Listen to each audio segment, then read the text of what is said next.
हम आपका स्वागत करते हैं हमारे यूट्यूब चैनल पर स्टडी सेल्फ के ऊपर।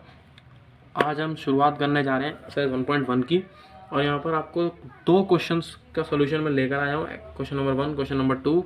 सारे क्वेश्चन के सॉल्यूशन धीरे धीरे आते जाएंगे, आप काम को करते जाएं, हमारे साथ बने रहें। आपको हर क्वेश्चन का सॉल्यूशन मिलेगा, वो भी डिटेल्ड सॉल्यूशन मिलेगा। इन क्वेश्चंस को अगर आप अच्छे से करते हैं तो आपके एग्ज़ाम में एक भी नंबर नहीं कटेंगे, ये मेरी गारंटी है।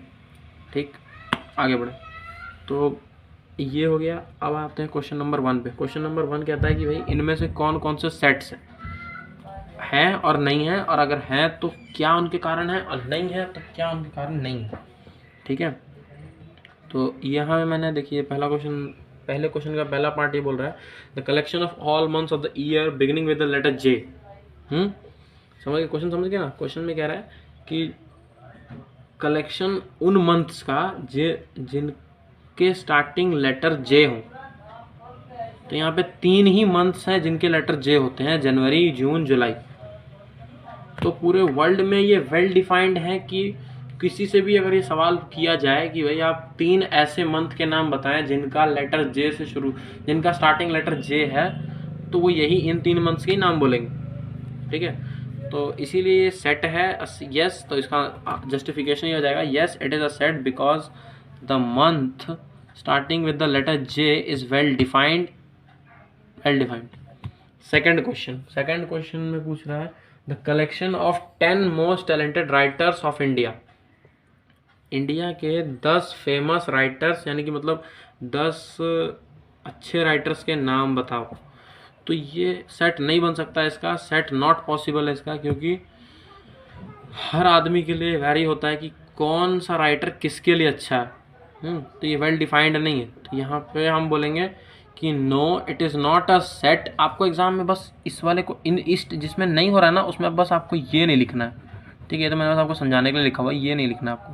ठीक है, आपको बस ये लिखना है no it is not a set because the 10 most talented writers of India is not well defined.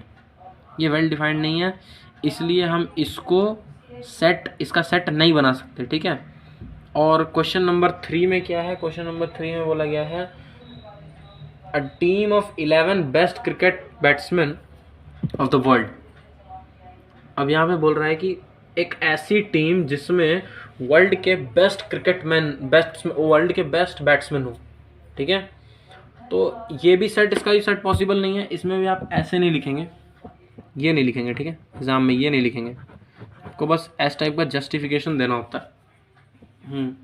तो इसमें भी हम ये लिखेंगे इसका जो है ना, इसका मैं आपको नहीं बताऊंगा, आप खुद बताओगे इसका आंसर मुझे कमेंट में पिन करके बताना कि क्या होगा इसका आंसर। ठीक है, सेकंड के जैसा ही है, बिल्कुल सेम एज क्वेश्चन नंबर 2 के जैसा ही है।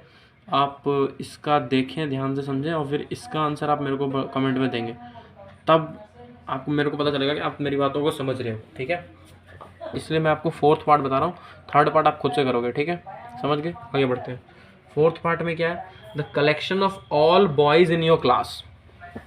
एक क्लास में सारे बॉयज़ का कलेक्शन। तो हाँ, ये सेट है, इसका सेट ऐसा कुछ हो जाएगा। और ये सेट है क्योंकि ये सेट इसलिए है because the collection of all boys is in my class. Sorry, यहाँ पे इन होगा, इन आएगा, इन यहाँ पे इज लिख दिया है, यहाँ पे इन आएगा। In my class is well defined, है ना भाई? अगर आपकी क्लास में कोई एक लड़का राहुल है ना, राहुल, तो और एक लड़का राज है, एक लड़का श्याम है, तो आपके लिए राहुल ही है, और दूसरे के लिए भी राहुल ही है, वो उसके लिए कुछ और नहीं है। या मैं कहूँ आपसे और आपके 2 दोस्त हैं क्लास में, उनसे कहूँ कि भाई राहुल कहाँ है, तो आप बोलोगे वो रहा। दूसरा लड़का भी उससे पूछूँ अगर मैं कि राहुल कहाँ है, तो आप बोलोगे वो रहा। तो दोनों के लिए तो एक ही है ना, मतलब सबके लिए राहुल एक ही है। तो ये एक वेल डिफाइंड है कि भाई राहुल सबके लिए डिफाइंड है कि राहुल यही है। तो ये इसलिए वेल डिफाइंड है, तो सारे लड़के क्लास के वेल डिफाइंड है, इसीलिए इसका सेट पॉसिबल है। ठीक है, फिर अब आते हैं 5th पार्ट पे, the collection of all natural number less than 100। तो आप देखें सेट एस का ऐसा बनेगा, और ये सेट पॉसिबल है बिकॉज फिर वही बात आती है कि 1 से लेके 99 तक, क्योंकि जो 99 100 से कम है, तो हमें यही सेट बनाना है 100 से कम। तो ये सारे नेचुरल नंबर्स हैं 1 से लेकर 99 तक, 99 तक, और ये सारे जो हैं ये सबके लिए वेल डिफाइंड है, तो इसीलिए ये भी सेट है। Yes it is a set because all the natural numbers less than 100 is well defined. ठीक है, इस टाइप से आप इसका आंसर दोगे। फिर आते हैं नेक्स्ट क्वेश्चन पर। नेक्स्ट क्वेश्चन क्या है हमारा? नेक्स्ट क्वेश्चन 5th क्वेश्चन हो गया। 6th क्वेश्चन क्या है? A collection of novels written by the writer Munshi Premchand. Yes, it is also a set because the novels written by Munshi Premchand is well defined. Chand is well defined. Well defined, ठीक है भाई। उसने अगर मान लो गौ माता एक novel लिखी, सपोज तो एक नॉवेल लिखी, तो मैं किसी से भी पूछूंगा कि गौ माता किसने लिखी है, तो सारे मुंशी प्रेमचंद ही बोलेंगे ना, क्योंकि मुंशी चंद प्रेम वेल डिफाइंड है। ऐसा तो कोई नहीं बोलेगा कि भाई गौ माता उसने लिखी है, ये मुंशी प्रेमचंद ने नहीं लिखी, उसने लिखी है, ऐसा थोड़ी होता है। तो सारी नॉवेल्स जो मुंशी प्रेमचंद के द्वारा लिखी गई हैं वो वेल डिफाइंड है, तो इसीलिए इसका सेट पॉसिबल है। नेक्स्ट 7th क्वेश्चन क्या बोल रहा है? All collection of all even integers का कलेक्शन। तो सेट कुछ इस टाइप से बनेगा, और ये सेट बनेगा क्योंकि yes it is a set because all even integers are well defined. वही बातें हैं, बस आपको वही लिखना है। क्वेश्चन नंबर 8 जो है वो भी वही है। क्वेश्चन नंबर 8 में क्या बोल रहा है? Collection of questions of this chapter, in this chapter. तो ये क्वेश्चंस हैं, तो yes it is a set because questions of this chapter is well defined. भाई मेरे लिए क्वेश्चन 1 है, जो मेरे लिए वही आपके लिए भी है, तो वेल डिफाइंड है। Question number 9, a collection of most dangerous animals of the world. ये सेट नहीं है। क्यों नहीं हुआ? आपको ऐसे नहीं लिखना, देखो, अरे एक सेकंड, आपको दिखा नहीं होगा, ये रहा, आपको इस टाइप से नहीं लिखना है क्वेश्चन नंबर 9 को, ये इसका आप ऐसे जस्टिफिकेशन लिखेंगे। तो यहाँ पे क्या होगा? No it is not a set because the most dangerous animals of the world is not defined, well defined, sorry well डाल देना यहाँ पे, नॉट वेल डिफाइंड। ठीक है, बिकॉज मेरे लिए जो डेंजरस एनिमल है वो हो सकता है दूसरे के लिए ना हो, है ना। जैसे किसी बच्चों को कुत्तों से डर लगता है, और किसी को उनसे बहुत मोहब्बत होती है। ठीक है, मोहब्बत सुन के भावुक मत हो जाओ, मोहब्बत होती है। मोहब्बत मतलब शिद्दत, मतलब एक बॉन्डिंग होती है उनके बीच में, उस टाइप की मोहब्बत नहीं जिस टाइप का तुम सोच रहे हो।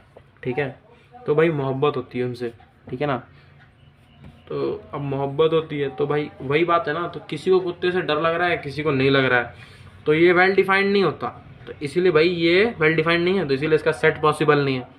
ठीक है, अब देख लो क्वेश्चन नंबर 1, यहाँ पर मैंने आपको सारे पार्ट्स बता दिए क्वेश्चन नंबर 1 के। क्वेश्चन नंबर 1 का 3rd पार्ट जो है ना वो आपके लिए होमवर्क है, आप उसको कमेंट में मेरे को बताओगे कि उसका आंसर क्या होगा, जस्टिफिकेशन दोगे उसका। ठीक है, बस आपको मैं इतना एक हिंट दे देता हूँ कि वो सेट पॉसिबल नहीं है। ठीक है, सेट पॉसिबल नहीं है, बाकी फिर आप उसका जस्टिफिकेशन मुझे दे दोगे। ठीक है, उसका अगले वीडियो में मैं उसका आंसर ही बता दूंगा आपको। ठीक है, अब आते हैं क्वेश्चन नंबर 2 पे। क्वेश्चन नंबर 2 का आंसर क्या है? क्वेश्चन नंबर 2 का आंसर आप देख सकते हो, ये रहा, ये समझ लो क्या है क्वेश्चन नंबर 2 का आंसर। क्वेश्चन नंबर 2 समझने से पहले ना आपको 2 चीज़ें समझनी होगी कि क्वेश्चन नंबर 2 में आपने देखा होगा कि आपको इस टाइप का और इस टाइप का सिंबल दिख रहा होगा। इन दोनों टाइप के सिंबल्स का मतलब ये है कि ये वाला जो सिंबल है ना, ये सिंबलाइज करता है बिलोंग्स टू। जैसे कि मान लो ये जो ए सेट दिया हुआ है ना, मैंने कहा कि 5 जो है ये ए में बिलोंग करता है या नहीं करता है। ठीक है, तो मैं कहूँगा कि 5 बिलोंग्स टू ए, मतलब 5 जो है ना वो ए में है। ठीक है, ए में है। और वही मैं अगर कहूँ कि 0 डज नॉट बिलोंग्स टू ए, ठीक है, 0 जो है वो ए से बिलोंग नहीं करता है। सच में आप देख सकते हो वहाँ पे सेट ए में कि 0 बिलोंग नहीं भी कर रहा है। ठीक है, तो इसमें यही करना था बस, ज़्यादा कुछ है नहीं कि आपको ये फिल इन द ब्लैंक्स दिए हुए हैं, इसमें आपको अप्रोप्रिएट सिंबल भरना होगा। ठीक है, तो भाई देखो 5A में है तो भाई 5 में हमने बिलोंग्स का साइन लगाया, बिलोंग्स टू का। 8A में है नहीं है तो 8 में हमने डज नॉट बिलोंग का साइन लगाया है। ठीक है, 0 है A में नहीं है तो इसीलिए हमने यहाँ पे डज नॉट बिलोंग का साइन लगाया है। हाँ, फिर 4A में है बिल्कुल है तो हमने यहाँ पे बिलोंग्स टू का साइन लगाया है। 2A में है बिल्कुल है इसीलिए हमने यहाँ पे बिलोंग्स टू का साइन लगाया है। 10A में है नहीं है तो इसीलिए हमने यहाँ पे डज नॉट बिलोंग्स टू का साइन लगाया है। ठीक है, तो यही इसी टाइप से आपको उनको करना था। तो इस टाइप के क्वेश्चन आएंगे तो मुझे नहीं लगता आप छोड़ के आओगे, आप समझ ही गए होगे, समझदार लड़के आप लोग। हाँ, तो आज के लिए इतना ही। अगली वीडियो में मैं आपके लिए क्वेश्चन नंबर 3, 4 को लेके आऊँगा, उनके डिटेल सॉल्यूशन लेके आऊँगा। ठीक है, और आप बने रहो चैनल के साथ। आप देख रहे हो कि आपको कंटेंट हर दिन मिल रहा है, तो आप बने रहो, आपको सारा चीज़ यहाँ पे मिल जाएगा, ये मेरी गारंटी है। क्लास 11 के लिए भी, क्लास 12 के लिए भी। ठीक है ना, सिलेबस पूरा होने के बाद आपको प्रैक्टिस क्वेश्चंस भी मिल जाएंगे, don't worry. Extra practice questions, I am not talking about the NCERT, we'll give you the extra practice questions which are coming in the competitive exams. Okay, so stay connected with us and work hard. Thank you.